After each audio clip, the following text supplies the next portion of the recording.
자, 위약금 대물림. 최근 한 소비자가 올린 글이 논란입니다. 부친상을 당했는데 부친상을 치른 후에 고인이 이제 렌탈해서 쓰던 그 안마의자의 계약 때문에 해지 위약금을 내라는 연락을 받아서 논란이 되고 있습니다. 자, 어떻게 이런 상황이 벌어진 겁니까, 안 기자님? 네, A씨는 최근 부친상을 당했는데 한 유명 안마의자 업체로부터 남은 계약 기간에 대한 위약금을 물어야 된다는 연락을 받게 된 겁니다. 네. 통상적으로 이 정수기 등 다른 렌탈 업체들은 계약자가 사망하면 위약금 없이 해지를 해주는 편인데 이 안마 업체는 그렇지 않았다는 거죠.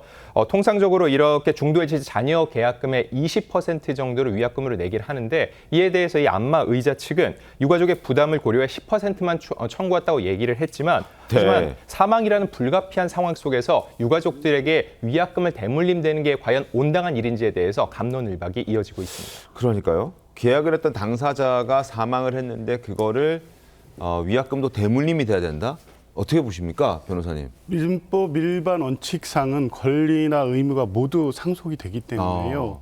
저렇게 요구하는 것이 법률상 금지되는 것은 아닙니다. 네. 다만 이제 이게 계약의 문제인데 네. 다른 업체들 같은 경우에는 계약 당사자가 사망하는 경우에 위약금 조항을 넣지 않는 식으로 이제 보통 계약을 하는 것 같은데 지금 이 문제가 된 회사 같은 경우에는 굳이 위약금을 20%를 넣고 이걸 상속시켜서 상속인에게 부담시키는 쪽으로 이제 계약을 적용하고 있기 때문에 문제가 되는 것 같고요. 뭐 당연히 상식적으로 봤을 때 네. 이 렌탈 계약의 특성상 본인 사용을 의도로 한 것이기 때문에 그 위약했다고 사망으로 이 계약이 해지되는 경우까지 그 위약금의 책임을 상속인한테 넘기는 것은 좀 과도하다고 보입니다. 아마 업체 스스로가 네. 향후 어떤 계약을 하는 데 있어서 이런 부분을 업계 전반적인 관행까지 고려해서 소비자에게 부담이 안 되는 쪽으로 계약의 일반 계약서 내용을 바꿔야 되지 않을까 하는 생각이 듭니다.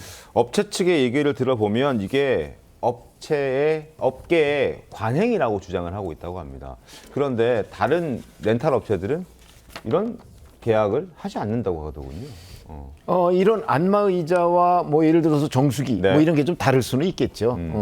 그렇긴 하지만 여하튼 이런 것들이 명확하게 그 계약 조건에 들어가 있으면 깔끔하게 문제가 해결이 되는데 네. 그게 없는데 이제 그 지금 업계 관행 뭐 이렇게 이제 둘러대고 있는 거죠. 근데 실제 업계 관행도 다른 그 렌탈 업체와 비교해 보면 그렇지도 않다는 거 아닙니까? 네. 그러니까 저건 사실은 법률적인 문제라기보다는 그냥 상식의 차원에서 제가 그 보면 별 문제가 없다고 생각을 해요.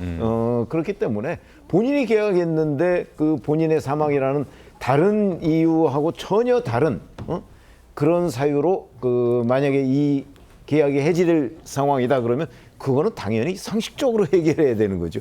계약한 당사자가 사망했는데 네. 그걸 뭐 그런 것까지 상속이 돼야 되느냐? 뭐 저는 뭐 글쎄요, 뭐 아마 국민들의 다수는 저 부분에 동의하지 않을 거라고 생각합니다. 알겠습니다.